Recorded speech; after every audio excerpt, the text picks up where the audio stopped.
नमस्कार दोस्तों और प्यारे बच्चों। आज मैं फिर एक बार आपके सामने प्रस्तुत हुआ हूँ अपने एजुकेशन ट्यूब चैनल में, जो कि मैं सुपर टेट स्पेशल हिंदी पढ़ाने वाला हूँ। उसी में आपको सब कुछ हिंदी का सब कुछ मैं प्रस्तुत करूंगा, चाहे हिंदी के चाहे राइटरों का नाम हो गए, लेखकों के नाम हो गए, चाहे हिंदी ग्रामर से संबंधित जितनी भी चीजें हैं सब मैं आपको बताऊंगा। साथ ही साथ किसी भी एग्जाम में आप बैठ रहे हैं जहां पर हिंदी पूछा जा रहा है, चाहे आप 10th 12th या कहीं भी बैठ रहे हैं एग्जाम में, तो वह आपके लिए काफी लाभदायक होगा मेरा यह चैनल। तो सबसे पहले मैं बताना चाहता हूँ, जो मैंने आपको पिछले वीडियो में बताया था कि विकारी शब्दों की चर्चा की थी, उसी विकारी शब्दों की मैं आगे इस कड़ी को बढ़ा रहा हूँ। विकारी शब्दों में मैंने आपको कई बातें बताई थी, विकारी होता क्या है, विकारी शब्द कैसे होते हैं, ये सारी चीजें बताया था। उसी विकारी शब्द में मैंने विकारी के कितने प्रकार होते हैं उनकी भी चर्चा की थी।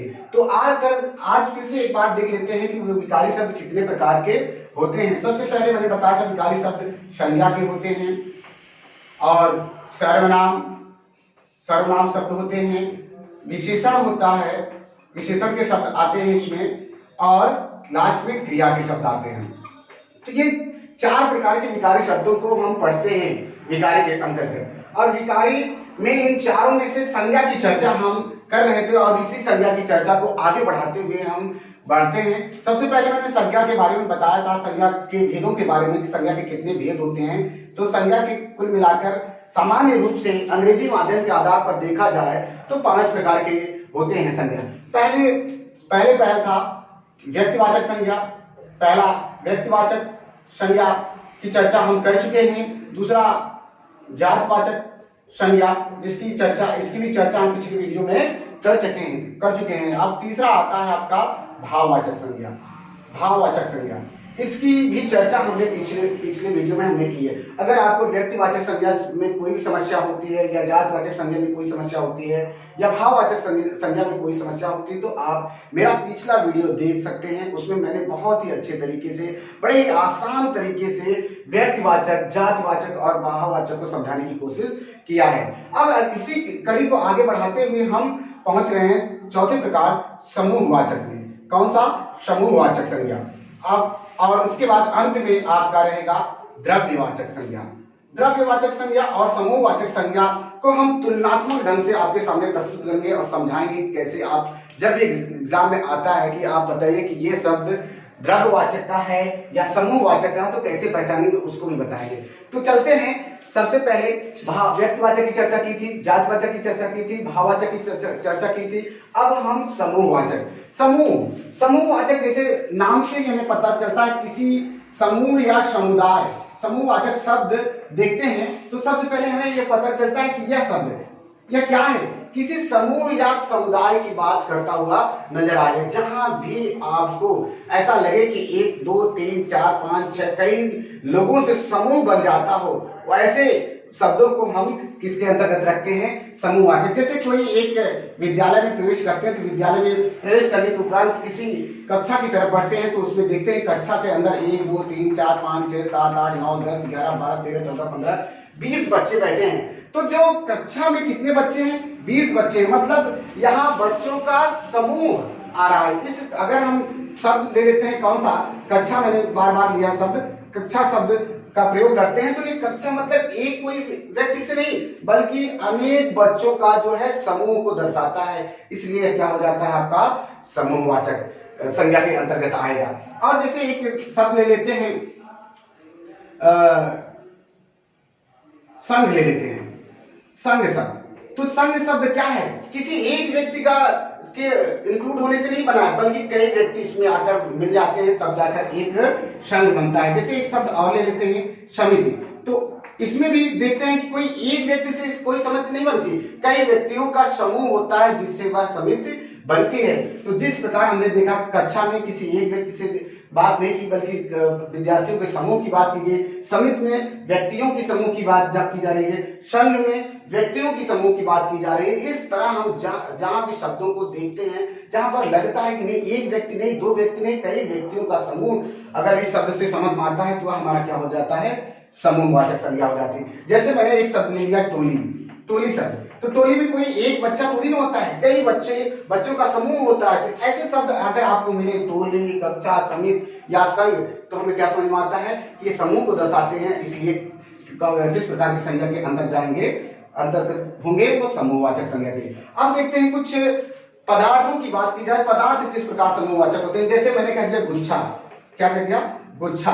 तो गुच्छा मतलब किसी एक वस्तु, दो वस्तु की नहीं बल्कि कई वस्तुओं का समूह होगा उसमें, तो ऐसे शब्दों को हम क्या कह देते हैं, समूहवाचक। इस तरह हमने देखा कई उदाहरणों से कि संघ, समिति, कक्षा, टोली, गुच्छा, इस तरह के जो भी शब्द मिल जाए जिनमें कई वस्तुओं का या कई व्यक्तियों का समूह हो या कई व्यक्ति सम्मिलित हो उस शब्द के अंतर्गत, तो हमारा क्या हो जाता है, समूहवाचक। जैसे एक शब्द और ले लेते हैं हम, सेना की बात करते हैं। सेना किसी एक व्यक्ति से तो नहीं इंडिकेट कर रहा है, इसमें ये सेना शब्द से मतलब है कि बहुत सारे उसमें सैनिक होंगे, उसको दर्शाता है। जैसे सैनिक ले लेते हैं, सैनिक शब्द भी क्या है कि एक की बात नहीं है बल्कि बहुत सारे लोगों की बात है, उसमें सम्मिलित होते हैं तब जाकर वह सैनिक बनते हैं। तो इस तरह से चाहे सेना शब्द हो, चाहे सैनिक शब्द हो, चाहे टोली हो, चाहे कक्षा हो, चाहे गुच्छा हो, चाहे समिति हो, चाहे संघ हो। जैसे एक शब्द आता है कुंज, तो कुंज मतलब क्या है, तो कुंज मतलब झाड़ पत्तियों या टहनियों का जो समूह होता है उसी को हम क्या कहते हैं, कुंज कहते हैं। इस तरह अनेक शब्दों को हम आपके सामने प्रस्तुत किए और दिखाए किस प्रकार के शब्द समूह वाचक के अंतर्गत जाते हैं। अब दूसरा पॉइंट मैंने आपको बताया था कि द्रव्यवाचक और समूहवाचक की तुलना करके मैं समझाऊंगा। तो इस तरह के शब्दों को आपने देखा और समझा कि क्या है, ये समूहवाचक के शब्द हैं। अब कुछ उदाहरणों को हम और यहाँ पर दर्शाते हैं द्रव्यवाचक के लिए, और दोनों को टैली करिए, समझिए कि कैसे दोनों में कितना क्या अंतर है। देखिए द्रव्यवाचक, जैसे मैंने बताया कि नाम से ही क्या प्रतीत होता है, द्रव्य की बात करता है। साइंस में आपने द्रव्य के बारे में पढ़ा होगा कि द्रव्य क्या होते हैं या द्रव्य के कितने प्रकार होते हैं। तो द्रव्य के 3 प्रकार, आज जहां थोड़ा सा साइंस को रिलेट करके द्रव्यवाचक शब्दों को आपको समझाने की कोशिश कर रहे हैं। जैसे उसमें ठोस, किस प्रकार के शब्द आएंगे, ठोस, द्रव और गैस। मतलब कहने का तात्पर्य यह है कि ऐसे शब्द जिसको हम नाप तौल सकते हैं, ऐसे शब्दों को हम क्या कहते हैं, द्रव्यवाचक संज्ञा कहते हैं। मतलब पदार्थों को नापा तौला जा सकता है या द्रव्य को नापा तौला जा सकता है। इस प्रकार के शब्द जहां भी आपको समझ में आए कि ये द्रव्य है, और द्रव्य में मतलब ये ठोस पदार्थ है और उसको नाप और तौल सकते हैं। द्रव है, इसको लीटर में तौल सकते हैं, माप सकते हैं। गैस, इसको भी हम माप सकते हैं। इस तरह के शब्द जहां भी आपको लगे कि जो नापा तौला जा सकता है, वो सब क्या होते हैं, द्रव्यवाचक। जैसे एक साधारण सा उदाहरण हम ले लेते हैं, दूध। दूध क्या है, दूध शब्द जैसे ही हमारे समझ में आया, ये सब सामने आया, हमें पता चला कि ये लिक्विड है अर्थात द्रव्य है। इसको हम नापते हैं, लीटर से नापते हैं। मतलब जहां पर किसी मात्रक के द्वारा किसी वस्तु को नापा जाता है या किसी शब्द को नापने का भाव समझ में आता है, तो समझ लीजिए कि वह आपका क्या होता है, द्रव्यवाचक। जैसे मैंने लकड़ी कह दिया, लकड़ी भी शब्द क्या है आपका, द्रव्यवाचक, क्योंकि इससे सामान बनाए जाते हैं। जिनसे सामान बनाया जाता हो और जिनको नापा और तौला जाता हो, उन्हीं को हम क्या कहते हैं, द्रव्यवाचक। जैसे लकड़ी से सामान बनाया जाता है, लेकिन लकड़ी, यहाँ पर ध्यान दीजिएगा, लकड़ी तो जरूर द्रव्यवाचक होगा, लेकिन लकड़ी से बनने वाले जो सामान होंगे वो द्रव्यवाचक के नहीं आएंगे। जैसे मेज हो गया, कुर्सी हो गया, तो ये आपका जातवाचक में चले जाते हैं, वो उसके अंतर्गत नहीं आएंगे। लेकिन मेन रूप से जिससे बनाया जा रहा है वह क्या होगा, आपका द्रव्यवाचक। जैसे आपका ठोस पदार्थों में सोना होता है, सोना से भी आपको पता है कि सोने से भी सामान बनाए जाते हैं, पहनने वाले हार, जो जितने भी आप अंगूठी हो गई, सब क्या है